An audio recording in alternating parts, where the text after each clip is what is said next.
it's so important to take the time to to feel it by hand and to see the small details in it.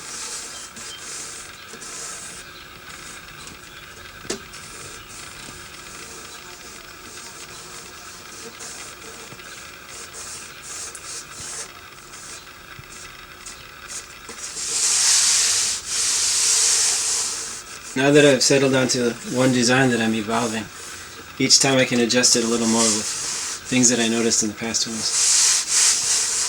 I'm still developing the guitars and I don't have a clear income stream from them quite yet.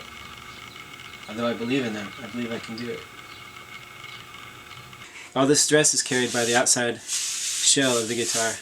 So this is solid and then it becomes hollow at this point. So I've hollowed this out and the vibrations can move up this direction.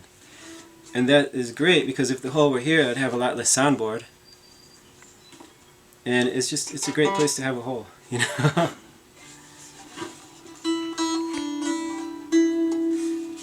On a normal guitar, a lot of the soundboard, the top, is below the bridge.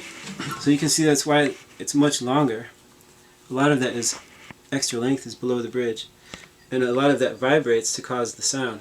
So in my guitars, all the vibration is above the bridge. That's why I didn't want to interrupt it with a hole, like in this guitar. Because the goal is to have a loud guitar that fits in a backpack, you know? One you can bike across town with. How much compromise can I do without actually losing my dream? Because I'm not going to lose my dream, you know? If it comes down to it.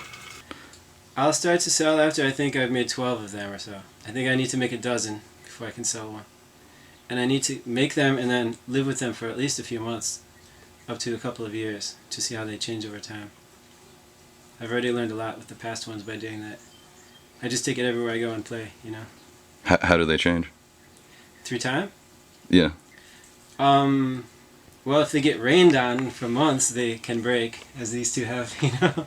That's stress testing, I guess you could say. There have been, for example, in number 5, there's a little too much bow to the top. Over time, there has been too much bow, so I know on the next one I need to put more bracing or change the bracing design slightly. For this one I had to put a couple of coffee stirrers there to raise the strings back up. So just by observing that and thinking about what I can do on the next one, I think through the, you know, doing a dozen of them, I think I can finally get to a good design that will be stable through time. These are some past ideas and models, and these were basically very square guitars where I hadn't been bending the wood yet. So I was making them like a dugout canoe. You can see it's heavier and it's a solid block that I carved out the entire inside. What's the other alternative, the other path? The other path is this job at Harvard that I've been sort of grooming and wanting, and finally they created a position for me and offered me the job. And at that time I just suddenly didn't want it anymore. Something in my head was, alarm bells went off, you know. I just thought, I need to follow my heart, I need to make a drastic leap, and I had a strong urge to say no. To just say no and run away from that. And to be here full time and whatever happens, happens. But I have been saddled with some debt for the last 15 years and I'm still trying to pay it off. From going to college for sociology. One of the most useless things I've ever done. So